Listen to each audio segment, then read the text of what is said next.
Okay, this week's Shiur is going to, the headline of the Shiur is going to be fourfold.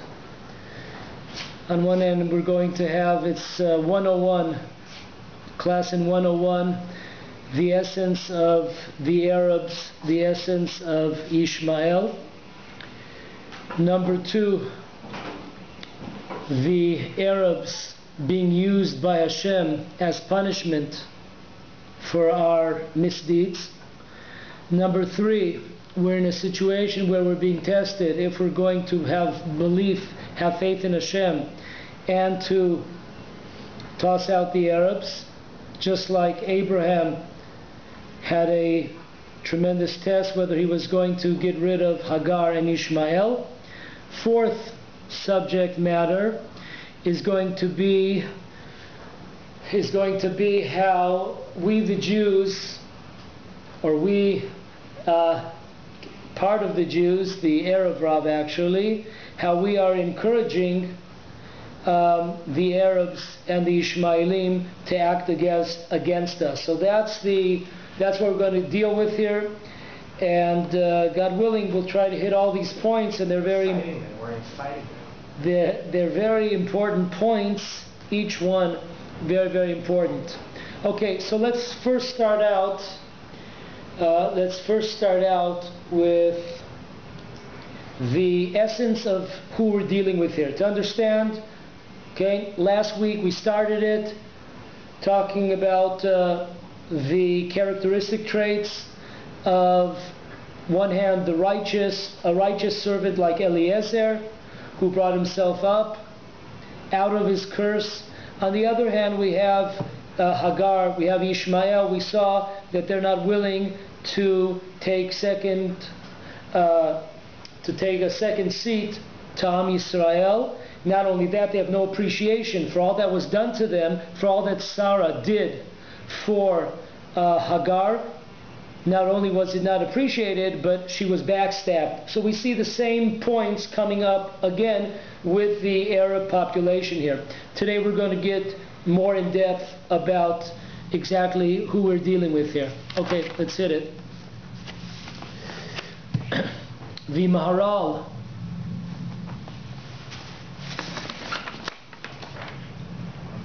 in Netzach Yisrael, in the Maharal in Netzach Yisrael on page 84, 14th chapter, 84. There's an interesting Gemara. It says the following, that Rabbi Yochanan ben Zakkai, he was riding on a donkey and he was leaving the city of Yerushalayim. As we all know, Rabbi Yochanan ben Zakkai was in the time of the destruction of the second temple, and he sees a woman. She's on the floor and she's gathering between the extermination of the animal of an Arab. So once again we have an Arab, and an Arab is next to his animal, and the animal has made excrement on the floor, and she sees there a few particles of food on the floor. So now she's trying to pick out the food from the excrement. There were seeds. The seeds, the animal, barley does not digest it all. So some of them, there were whole seeds. So you can make flour from this. When he saw this, when the girl saw Rabbi Yochanan ben Zakkai, she said, "Please, Rabbi, help me out, finance me." And then he asked her a question. He said, "Who are you?" Listen to this, unbelievable. She says, "I am the daughter of Nakdimon ben Gurion." Nakdimon ben Gurion was one of the rich people of Yerushalayim. And this is his daughter. She's picking up barley seeds between the excrement of an Arab animal. So who cares about the Arab and who cares about the animal? We know the Torah, every single word, tremendous meaning. And then listen to the words and never forget this. Listen to these words and remember them always. Rabbi Yochanan ben Zakkai says the following: Ashrechem Yisrael, bizman she'atem osim ritzono shel makom, ein kol uma velashon sholet bachem, ubizman she'ein atem osim ritzono shel makom, az atem nimsarim biyad uma shfela, velo rak biyad uma shfela, ela biyad behemtan shel uma shfela. The Maharal asked an obvious question. I can understand Rabbi Yochanan ben Zakkai saying, how great is your lot, Jewish people, how great is your lot when you are doing God's will. No one has any jurisdiction, no one has any sovereignty, no one can tell you what to do. You're on the top of the world, you control the world when you do God's will. There is no nation in the world that could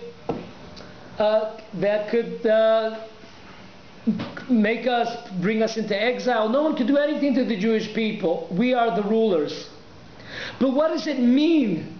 Why was Rabbi Yochanan ben Zakkai saying, how great is your lot that when you do not do God's will, not only do you fall into the hands of the nations, but what kind of a nation? The lowest of lows, the Arabs. And not only lowest of lows of the Arab nation, but even their animals. What's so happy about our lot? The Maharal asks the question, what does it mean, happy is your lot, when we're down, when we're being ruled, when we're being controlled by Arabs? It says the following: Ashrechem Yisrael, bizman she'atem osim ritzono shel HaKadosh Baruch Hu, davar ze ra'ui אל הצורה, להיות עליונה על הכל. לכן אמר שאם עושים רצונו של מקום, אין אומה ולשון שולטת בהם. כאשר ראוי אל הצורה השלמה, שהיא מושלת תמיד על החומר, ולא החומר מושל בו. The Maharal says, very simple, when the Jewish people are whole, it is only appropriate that if the Jewish people are doing what they're supposed to be doing, then we're whole. If we are whole, then we rule over materialism. We rule over nations. Because that's the way God set up the world. If you're spiritual, then you will rule over the material. ובזמן שאין עושים רצונו של מקום, אז נמסרו בידי אומה שפלה.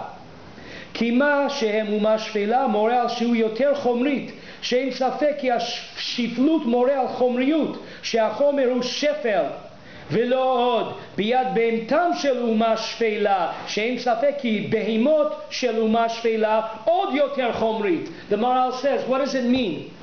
HaKadosh Baruch Hu is going to bring you into the most, is going to put you, make you subservient in the hands of the most material nation in the world. Not only that nation, but even their animals. Animals who represent is the top, is the pyramid of materialism. What do? They eat all day.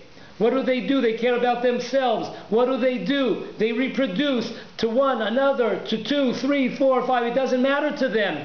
That represents the material world.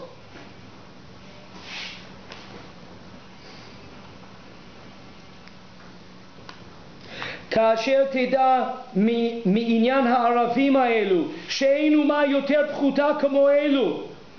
No, the Maharal tells us a secret here, that there is no nation that is lower than the Arab nation. And now the Maharal is going to get to the punchline. Happy is our lot. Listen to this and remember it all your life. Kasher tavinu el advarim, when you will understand what we're about to say here. Az yiftechu lecha sharim arbe, you'll be able to understand tremendous questions that one might have had once we understand this lesson. Ki dvarim harbe tluim baze. Many things are dependent on this lesson that we're about to tell us. Bizman b'ma she'ein liYisrael shum madrega benonit, o she'em moshlim al hakol, o she'hakol moshlim aleim. Unbelievable. The Maharal says, the thing with the Jewish people, there is no middle of the road. We are not Beinonim. We are not in the middle somewhere. We are either on top and we rule over everyone else, or we are on the bottom and everyone is ruling over us. There is no middle of the road. There is no middle of the road. Once we understand this, the Gra said it in beautiful language. There is no neutral. In the worship of HaKadosh Baruch Hu, there's no such thing as neutral. Which means, yesterday I did 10 mitzvahs, today I did 10 mitzvahs. I'm on the same level. No. If you did 10 mitzvahs yesterday and you did it today again, man, you just went down. Because there is no neutral in the Jewish car. In the Jewish driving mode, there is no neutral. You're either reverse or you're driving forward. That's the only two situations. So we see from here an unbelievable Torah. That's why Rabbi Yochanan ben Zakkai, Ashrechem, Baruch Hashem, that there is no middle of the road. The Jewish people, we're either going to be the best or we will be the worst. There is no middle line for the Jewish people. That's why Rabbi Yochanan said, happy is the lot of the Jewish people, because with us there is no room for being mediocre. Mediocre does not exist in the language of a Jew. And we see that there is no nation that is lower than the Arab nation. Says straight in this Gemara. By the way, the Gemara was on Ketubot, page 66, side 2. Okay, next. The Gemara in Sukkot tells us that 4 things HaKadosh Baruch Hu regrets creating. One of them is Yishmael. Now we have to understand, what does that mean exactly? That HaKadosh Baruch Hu regrets creating Yishmael. So let's look into it. We have here first Rav Tzadok HaKohen. He writes on Parshat Vayera on page 224. It says in Parshat Vayera that 3 angels come to Abraham. One looks like an Arab, the second looks like a sailor, and the third one looks like a baker. Right? We know in the Parsha it says that Abraham was visited by 3 angels. So Chazal say that these 3 angels were dressed up. One was dressed up as an Arab, one was dressed up as a Rav Chovel, as a sailor, and the third one was dressed up as a baker. What does this mean? Okay, so he brings down that the world is divided into 3 categories. All our entire universe, we could divide it up into 3 categories. Number 1 is water. Okay, number 1, a third of the world, okay, belongs to the water kingdom. That's represented by the sailor. Number 2 is the Arab. The Arabs live in the desert. Okay, the Arabs live in the desert. That represents another third of the world. The last third of the world represents the cities of the world, where people actually live. That's the baker. Baker, food, people. That's where the world, the civilized world lives. So once again, we have 3 parts of the world. We have water, we have the deserts, Arabs, we have the cities, the baker. Okay, now listen to what Rav Tzadok HaKohen says. He said, now he's talking about the certain angel that looked like an Arab. האחד שנדמה לו כערבי, שהם שוכני מדבריות ובאוהלים, חודש כאן, הוא מרמז על שליש העולם, שליש מדבר. Talks about that the Arabs, where do they live? The Arabs belong in the desert. That's where they live. They live for a month here and then they move on. They live for another month over here. They live in tents. That's where they are. Like today, what we would call Bedouins. Listen to this. Vehu yiyeh pere adam. Why does he live in the desert? Because he's a wild man. There's no room for him to live in civilized places. So he's a wild beast. So where does he go to? Let him go to the desert. מפני שגדל במדבר ואינו כלל ביישוב העולם ואין לו מקום ביישוב. There is no room for the Arabs. There is no room for them in the civilized world. If you think about it, what have the Arabs donated? What have they given to civilization? Like, we could sit here and we could talk about the Jewish contribution or the Gentile, the Christian contribution. What in the world have the Muslims, what have they exactly contributed to the world? And listen to what he says. They have no place in the cities. They have no place in the civilized parts. Rak be'oalim. Their places are out there in the desert, in the tent. Chodesh kan vechodesh kan. Vehem, HaKadosh Baruch Hu mitcharet. HaKadosh Baruch Hu is regretting the fact that they were created. Let's go on. רש"י אומר את זה, חודש כאן עוד יושב אוהלים, הם רועי צאן, הם מגדלים בהמות. הם יכולים להגיד, הם מגדלים בהמות. אבל they produce carbon dioxide. Okay, Allah. The Maral, in a different place, in a second source, talks about what does it mean that Hashem regrets? Like, if you regretted HaKadosh Baruch Hu, then why did you make these Ishmaelim in the first place? Why did you make them in the first place? So listen to what he says. Unbelievable. Arba HaKadosh Baruch Hu mitcharet aleim. There are four things HaKadosh Baruch Hu is regret. Elu hena kasdim ha-Yishmaelim yetzer hara v'galut. Four things: exile, the evil inclination, the nation of the Kasdim, the Babylonians, and also these Ishmaelim. Okay, what does it mean? Al yachshov ki yesh bahem bria bifnei atzmo. What does it mean that HaKadosh Baruch Hu regrets? Doesn't mean that HaKadosh Baruch Hu says, oh, what a mistake. No. HaKadosh Baruch Hu doesn't make any mistakes. HaKadosh Baruch Hu sees the entire world from one side to the next. He knows everything that's happening, was, is, will be. Okay? What does it mean? It means an unbelievable thing. That they themselves, if you look at these four institutions, we'll call them, on their own they have no merit to be created. They have no merit. They have no self-merit. So why were they created?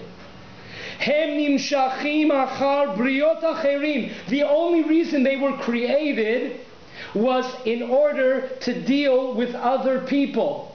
Which means, for example, Hashem is using them for other people. I don't need you. Okay? HaKadosh Baruch Hu does not need. They have no self-worth. They have no self-worth. These four things, they are used as a tool of Hashem to do various things, to punish the Jewish people. The Babylonians, they destroyed the temple. They destroyed Eretz Yisrael. Yetzer hara, his job is, he tries to entice us to do the wrong thing. The Ishmaelim, being used by God to punish us. They themselves, what it means when the Torah says that Hashem regrets, it means, the explanation is that they have no self-worth. The only reason why they were created was to deal with others. It could be positively to deal with others, or could be negatively, depending on what we do. But they have no self-worth. אברהם אבינו בעצמו אמר 4 מילים, וזה נתן כוח לישמעאל יחיה לפניך. We'll get to that. וכן ישמעאל, גם כן מצד שהוא יושב העולים במדברות, תמיד אינו נכנס בכלל עיקר המציאות. He has no real existence. He's out there in the desert somewhere. They have no self-purpose, worth. They were created to be used by Hashem for other people. Not that they themselves are somebody, and therefore that's why I was created, because I am somebody. No, not them. That's what it means. Going on. Who are the Babylonians today? Iraq? Right. So they've been destroyed. Okay, then we have the Ben Ishchai and Ben Yehuda. On this Gemara, he says the following. Listen to what he says. Vadai shelo shayach charata etzel Hashem yitbarach כי הוא צופה עתידות ויודע נסתרות, צופה ומביט עד סוף כל הדורות. Of course, to explain that he regrets is not the correct explanation, because Kodesh Baruch Hu sees the entire world. He knows what's happening. There are no secrets from him. He knows everything. So why does it use the word regret? It means that these four things will come to Hashem and say, Hashem, I want my reward. I did what you want us to do. I did what you wanted to do. Give us our reward. Let's look at it. What happens? He brings all the examples. Right? The Yetzer Hara comes to Hashem. Well, Hashem, didn't I do great? I made this tzaddik I brought this tzaddik to do a tremendous sin. Great! Hashem says, great? That's awful. That's terrible. You think you're going to get reward on this? You know what your reward is, Yetzer Hara? They're going to destroy, they're going to slaughter the evil inclination. That's your reward. You brought the Jewish people down. Don't think you're going to come to me for reward. Number one. Number two, then the galut, the exile. The exile's going to say, Hashem, bring us rewards. All the nations are going to come. Hashem, you said in your Torah that if the Jewish people do not do your will, then they will be punished, they will be exiled. We took on that. We punished the Jewish people for you, Hashem. Thank you very much. Please now give us our reward. Give you a reward? Do you know what you did to the Jewish people? You did it for my sake. You did it because that's what it says in the Torah. You didn't do it because it said in the Torah that the Jewish people should be punished and we want to do God's will, and that's why we're punishing you. No more or no less. No, a lot more. You're not going to get any reward here. And then he brings in the Babylonians. The Babylonians. Hey, you know Yirmiyahu Navi? Remember Yirmiyahu Navi? He told the Jewish people that if they don't straighten up, they're going to get thrown out, and someone's going to destroy the temple. We did that because it was your will, God. We're your messenger. You're a messenger, eh? Number three that Hashem regrets. Regrets means that they think that they're going to come and receive a reward, but they will receive punishment for what they did, because they did not do it for the sake of heaven. And the fourth is Yishmael. Yishmael comes, as Avram said, and he says to Hashem, you know what? Not only should am I the son of Avraham Avinu, but Avraham Avinu said, Lu Yishmael yichel fenecha. I wish that Yishmael would be my continuation. Look, is there anyone greater than me? And not only that, it says in the Torah that I will bless you. So Ishmael comes for reward. Yishmael's coming for reward. And what does Hashem say? Hashem says, Ata ma'us lefanai, Omer HaKadosh Baruch Hu. I despise you, Ishmael. You are despised in my eyes. Don't think that you're going to come to me and say you're going to receive reward because you are the son of Abraham, or because you took care, so to speak. You punished the Jewish people. You're not only not going to get reward, you're going to be punished for this. That's what the Gemara is talking about, according to the Ben Ishchai. That's what the Gemara is talking about. Hashem regrets. These four things are going to come for reward, but they're going to receive tremendous, tremendous punishment. Okay, we're going on.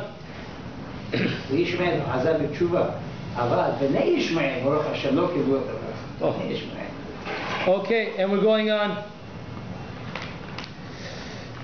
According to the book of Daniel, in the 7th chapter and the 7th verse, there are four fearful there are 4 very scary animals.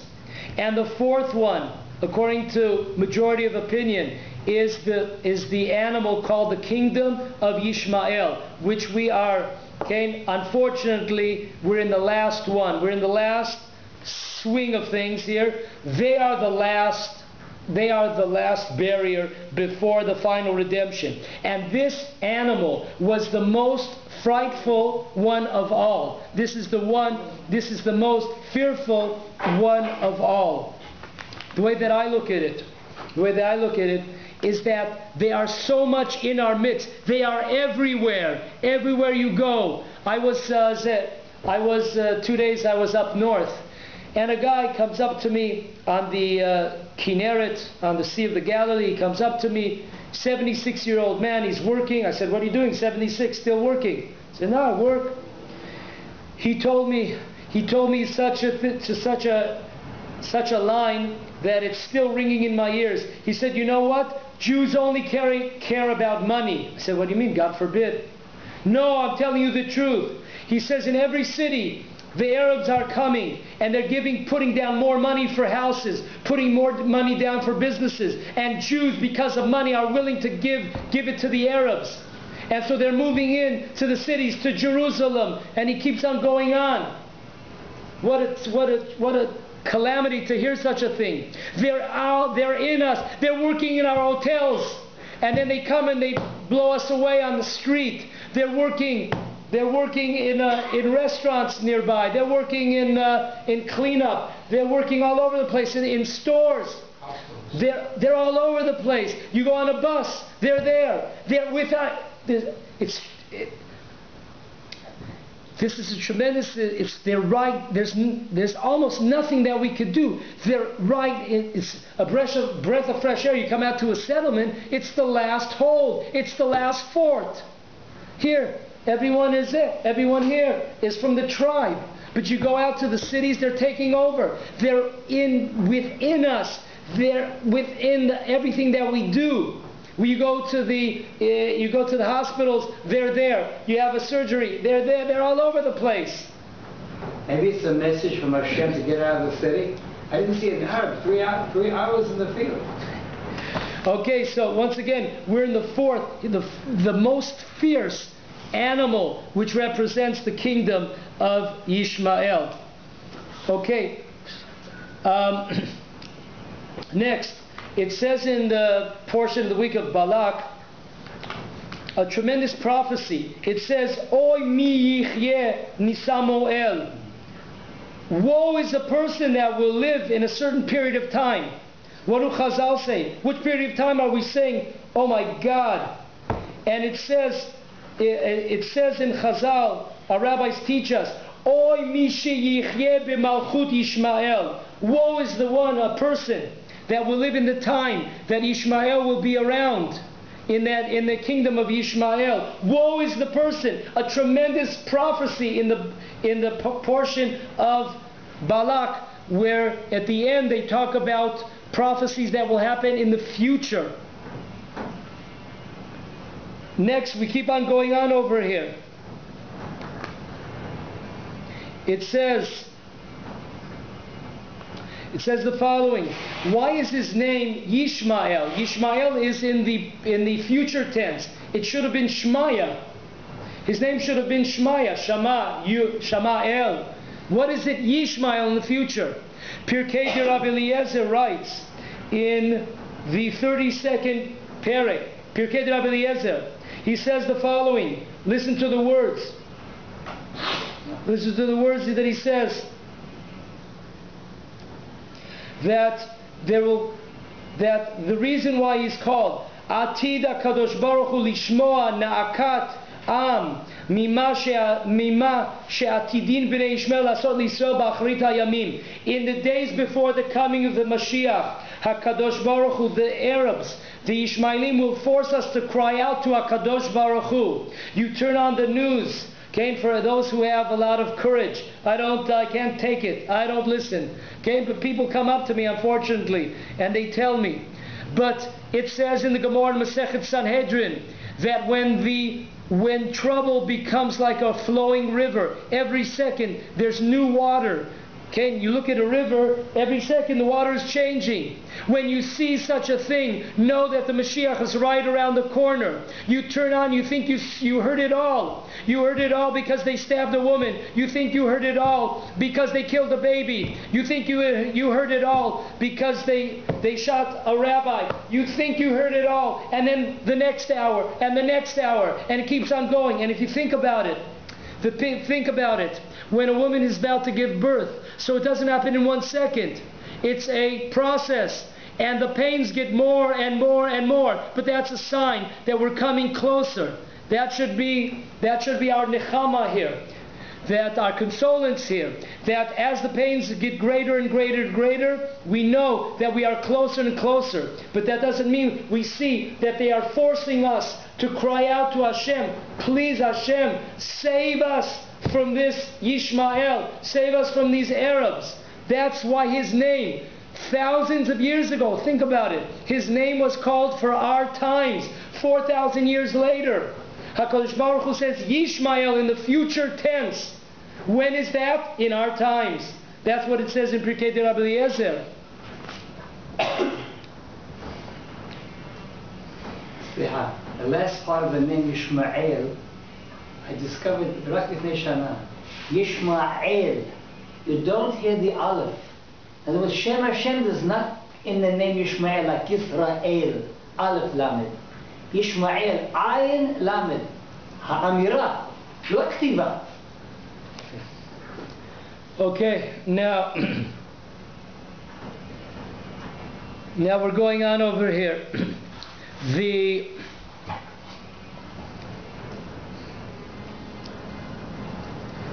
We see here that the center of what's going on, even though it's all over the place, but the center that's going on is in Jerusalem. Listen to these words. Listen to these words closely, and we'll get back to them. But it's very important. The Zohar says the following: Kema dechita, just like wheat, debatarit barir, when it's been separated from all the seeds and all the surroundings which we have to get rid of in order to enjoy the wheat itself. There's all kinds of exterior garbage that we have to separate it from. Once we separate it from all the garbage, then we're able to bring it into the factory. We're able to bring it into the storage houses. The same thing the Zohar says. Hachi itkanshu Yisrael di'inun bar. The Jewish people who are likened to the wheat after everything's been separated. We've separated. The Jewish people have been cleansed. So that we are similar to this wheat that has been gone through a process of cleansing. Di bnuya ala Hashem, and that's when Hashem will bring us. When we finish this cleansing process, Hashem will bring us to the mountain of God, to Yerushalayim. And that's why it says, listen, we say this every Sunday in the Psalm of the day, but now we'll understand it. Mi yakum bimkom kodsho nikicha payim uvar levav. It says, who will stand on that mountain? Who's going to stand on that mountain? Only someone that is clean. What does that mean, clean? What does it mean, bar levav? His heart is also clean. But we just said, that's why it uses the expression cleansing. Because the Jewish people will not be able to go into Yerushalayim. The Jewish people will not be able to settle Yerushalayim. Will not be able to build the Beit HaMikdash, the temple, until this process of cleansing has been done, until we get rid of this dirt that surrounds us. What is that dirt? Kach Yisrael einam ru'yim le'otzar shehi Yerushalayim ela achar sheitbarru v'yitlabnu miteven v'chol harish'a de'erev rav shebahem haynu besof achar ha'milchamot yibane Beit HaMikdash Yerushalayim u'Beit HaMikdash b'tocho. Unbelievable. The Ramak on the Zohar says the following: the same thing will happen. the storage house is likened to Jerusalem. The storage house is Jerusalem. Hashem will not allow us to settle. Hashem will not allow us to settle peacefully in Jerusalem. He will not allow us to build the temple until we get rid of all this dirt that surrounds the seed of the wheat. It has to be get rid of. Now, what does that mean spiritually? It means that the Erev Rav, the multitudes of nations, they are the ones that are holding us back. They are the ones that are pumping up. They are the ones that are pumping up Ishmael and giving him courage, giving him strength, giving him money, giving him all kinds of benefits in order that they should keep on going. So the ones that are responsible, when we talk about how did we get to this situation, well, we have to look in the mirror and we'll see a few of how we ourselves are responsible. Listen to this and don't forget it. The Maharal writes on Purim, Or Chadash, page 70 to 71. He writes on the verse, Im lo torishu, if you will not take out the inhabitants from the land of Israel, if you will not expel the inhabitants from the land of Israel, listen to his words, every word. Kol echad yachol lehara le'atzmo yoter mima shu yachol lehara le'acherim. There's no one that could do damage to a person like a person himself. Unbelievable. There's no one that can do damage to ourselves like ourselves. How true. If you look at life, if you look at people, how true that is. How true that is. We mess up more ourselves more than anybody else. Listen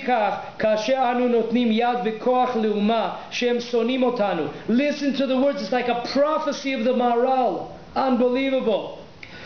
Therefore, when we give strength to a nation that hate us, we are making it worse for ourselves. We're helping a nation that hates us. No one is doing the damage. We're looking for someone to blame. Instead of blaming the Arabs are also there to blame. As we said, Ishmael will come, in the words of the Ben Ishchai, Ben Yehuda. They'll come and say, we did your will, God. No, Hashem will punish them, that's for sure. But still, who has brought them up? Who has prepped them up? Who has brought them within us? Who has created laws that allow them to do this? It is us ourselves. We are our worst enemies. Notnim yad v'koach la'umah shene'emar. It says about the nations that hate us that we should expel them, and instead of expelling them, we are propping them up. We are giving them more strength, more land, more apartments, more business opportunities. We are giving them equality, everything, rights. Ve'az hapuranot ba, and that's when the bad times start rolling.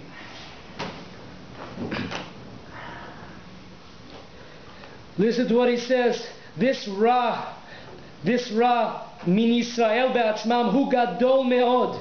It's a very, very bad thing what we're doing to ourselves, the Jewish people. Kasher Yisrael notnim koach le'omot al kein me'agag shechamal Shaul yatsa Haman. He brings in an example. Why is this brought down in Purim? Because who brought upon Haman? It wasn't Achashverosh. He has a small part in it. It was us. It was Shaul who had mercy on this cruel, and he didn't get rid of him. He kept him. He kept him going. He had relations, and therefore, a few generations later, Haman comes out. So who brought Haman us? Look in the mirror. Instead of blaming others, look in the mirror. We are chayav. We are guilty of what's going on. Very interesting. How old was Abraham? Ravali, who was the top student of the Ramchal, Ravali writes in his book, and he has a commentary on the Torah. He writes, who cares how old Abraham was when he had Ishmael? I understand Yitzchak, but who cares? How old was he? Anybody remember here? 86. Why does the Torah tell us that? Unbelievable Torah here. Open up your hearts, folks. 86. That number rings a bell. 86 is the numerical value of God's name, Elohim, with a hey. Elohim equals 86, and 86 is judgment.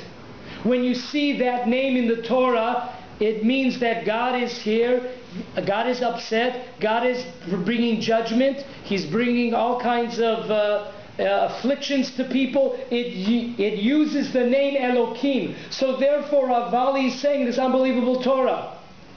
Hashem tells us how old Abraham is to understand that he's 86 years old. 86 years old equals judgment. It equals punishment. Equals Yishmael. And that's why the Torah tells us how old he was when he brought in Ishmael to the world. That's how old he is. Because he's the judgment. He is bringing us a punishment here. It is us. We are responsible here. As we said, Jerusalem will not be settled. The Temple Mount will not be settled until we remove from ourselves the evil, the Erev Rav, the multitudes of nations that have come together with the Jewish people and are within us, within all kinds of, they're within the religious community and the non-religious community.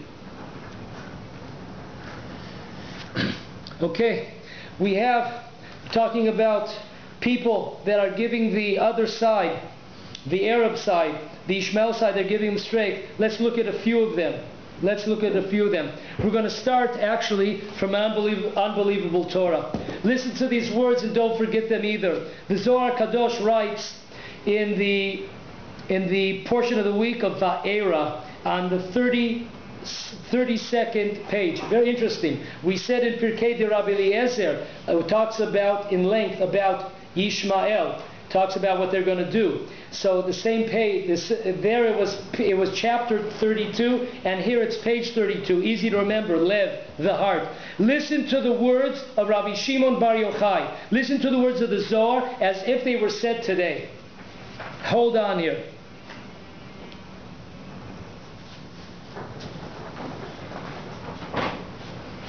Rabbi Yossi and Rabbi Chia. Rabbi Yossi and Rabbi Chia were walking. We're walking on the road. Amar Rabbi Yossi le Rabbi Chia, why are you silent? Why are you silent? Don't you know that the roads were made so we could have time to talk Torah? When a person goes, for example, in the Yeshiva Nelon Moreh, there's this entire bookcase of small books. It's called Uvelech Lecha when you're on the road. You take these small books, they fit right in a pocket, in your shirt pocket, or you're in your pants pocket. So when you're waiting for a hitch, when you're waiting for a bus, when you're waiting in line, a Jew doesn't just stand in line. A Jew doesn't just wait for a bus, doing nothing, twiddling his fingers. God forbid. A Jew takes out the book, takes out. There's a famous story about a great Rav in Yerushalayim, and he started inviting everybody when he finished all the Talmud. But he'd finished it dozens and dozens of times, and he never invited anybody. So they asked him, "Manishtana alay lazeh? What's different from this finishing than others?" He said, "This one's special." What's special about it? This one I did only when waiting in line. He finished the entire Talmud when he was waiting 5 minutes to see a doctor, when he was waiting 3 minutes in the store, when he was buying something, 5 minutes, 3 minutes, 10 minutes. He was waiting for a bus. He's waiting for a taxi. That's an unbelievable thing. He finished the entire Talmud. Think about that if he would just be standing around doing nothing. He was able to finish the entire Talmud during those stops. Okay, so Rabbi Yossi says to Rabbi Chia, "Hey, how come you're not saying anything? You're quiet. The roads should be used for learning Torah. Let's take advantage of our time." And listen to the words. It's like unbelievable. Today, it's right now. You don't need to turn on your radio. You turn on the Zohar. Rabbi Chia started to cry. Rabbi Chia started to cry. And then he said, "Why am I crying?" Rabbi Yossi said, "Why are you crying?" Vatihi saraya kara ein lavlad. Oh my God, what the biggest tragedy of all was when Sarah didn't have any children. Why? Because then what did she do? Vai alda. Oh, woe is to this day, to when she didn't have any children. Vayhu al zimna deolidat Hagar lishmael. Woe is the day that Hagar gave birth to this cursed Yishmael. Woe to the day, and he's crying. He's crying because Sarah couldn't have any kids. If she would have had kids, we wouldn't have suffered from Ishmael.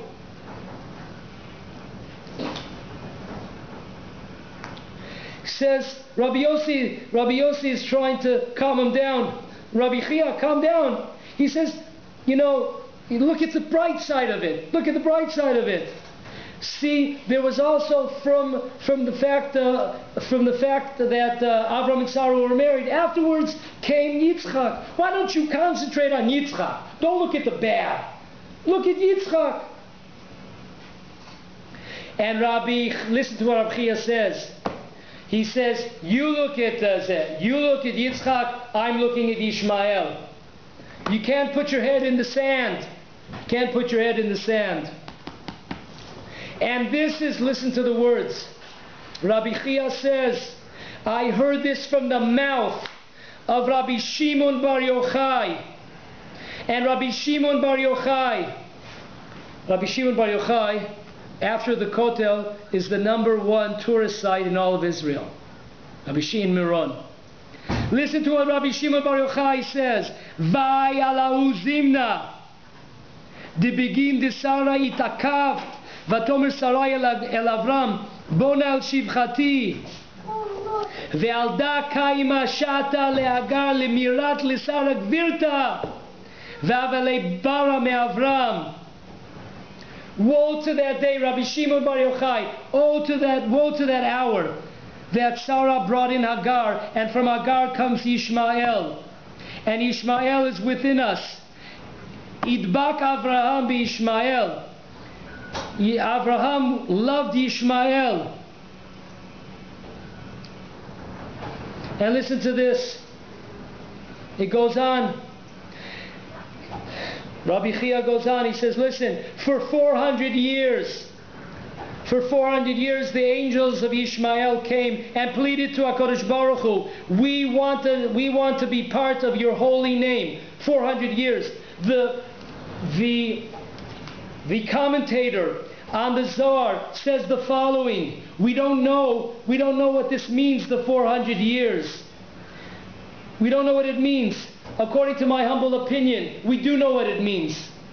Every time in the Torah you see the words 400, it comes from the time of Abraham, when he bought the Marat HaMachpelah in Hebron, when he bought it from Ephron.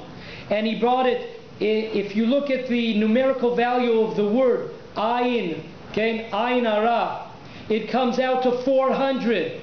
When you see Esav coming against Yaakov, he comes with how many people? 400. Why? Because they all have an evil eye. They all look at everything they look at. They look at with evil. They're looking how to take advantage. They're looking how to one-upmanship you. So according to my humble opinion, for 400 years, because they are the representatives, they represent a bad look. Instead of having gratitude to the Jewish people, what they've done for them throughout history, not only do they not have gratitude, but they're coming and they're killing us, and they're telling that they're going to throw us out of here. That's why for 400 years the angel was pleading. He says, listen, 400 years they're pleading, please, give us Yishmaelim, give us Arabs, give us a share in God's name.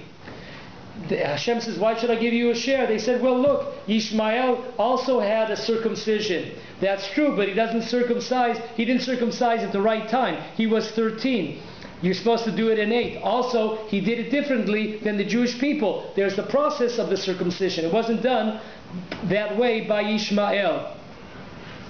And then it says, listen, HaKadosh Baruch Hu says, you know what? I'm not going to give you the Ishmaelim, you the Arabs, I'm not going to give you a share in my holy name. You have no share in spirituality, but I will give you a share in this world, and that is the land of Israel. That the land of Israel will belong to you, Ishmael, as long as the land of Israel is empty. as long as the land of Israel is empty from Jews, you will control the land of Eretz Yisrael. Now, I thought about this. How come they're still with us? We're talking about 67 years later after the creation of the state. What are they still doing here? According to my humble opinion, okay, what it says here, that you will rule as long as it is empty, they're talking about the essence of Eretz Yisrael, which is the Temple Mount. As long as the Temple Mount will continue to be empty for Jews, therefore they still rule. According to my humble opinion, that's what we're saying, because they're still around us. They're becoming more and more brazen every single minute. They're becoming more of a problem every single second. We're not seeing what the Zohar says, that they will control. It's true that theoretically we're in control here, but we see that we're not in control. We're out of control here. The land is empty. The land means the land. You go out of here, you go on land. Everyone's living in cities today. Also a good point. That's a good point. Would you read about Rav Yehuda Richter? Zohar, is that Gemara? That's the Zohar. That's the Zohar. The opposite of the Jewish people. And this merit, we just finish off the Zohar here, this merit that they have, that they've done the circumcision, these Ishmaelim, this will stop the Jewish people from coming back to Eretz Yisrael until the merit of Yishmael for this circumcision will be finished. I just want to say that there's an addition in the Yalkut Ruveni. He must have had a different wording in the Zohar. Listen to his words. It's really an amazing thing. We talked a few minutes ago about how we ourselves are responsible for bringing them up and giving them courage and becoming more brazen and giving them equal rights and having them stay here. We are responsible for the fact what we're suffering today. We brought it upon ourselves. So listen to the unbelievable thing. When did that start? So according to the Yalkut Ruveni, he writes that, if he wouldn't have said that, I would be afraid to say it. But only because he said it, I'm going to go and I'm going to tell you what it says. The Yalkut Ruveni says,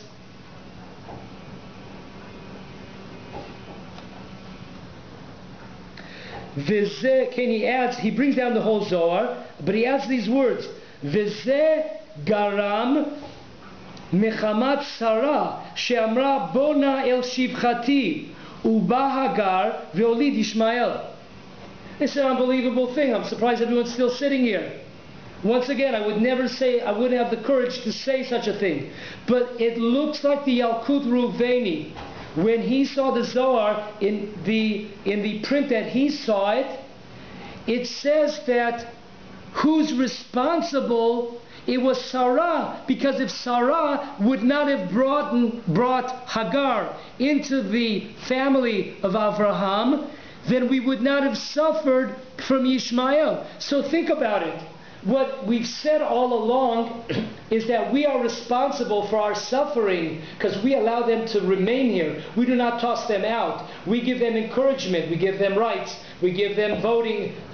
We give them a good living here, good standard of living here. We're all responsible. Where did that start from? It looks like the Yalkut Ruveni is saying that Sarah made a mistake by the fact that she brought Hagar in. She should have stayed, and she should have, as she did have a son. Eventually she did have a son. It was only temporary. So it looks, once again, I'm afraid to say this, but it looks like if she would have had a little bit more faith, then what would have happened was that she would eventually, it would only been Yitzchak, and we wouldn't have suffered for having Yishmael, because that's what he brings out, that it was because it was created by the fact that V'zeh garam mechamat Sarah she'amra bona el shivchati uba le'agar le'olid Yishmael. B'ezrat Hashem, next week we will finish off the subject of the Arabs, the Ishmaelim. For right now, take a break. Used to be some Chaim. He has every once in a while stuff on against Ishmael. Chaim. think I went to the Shiur, I think, never converted. Well, I said,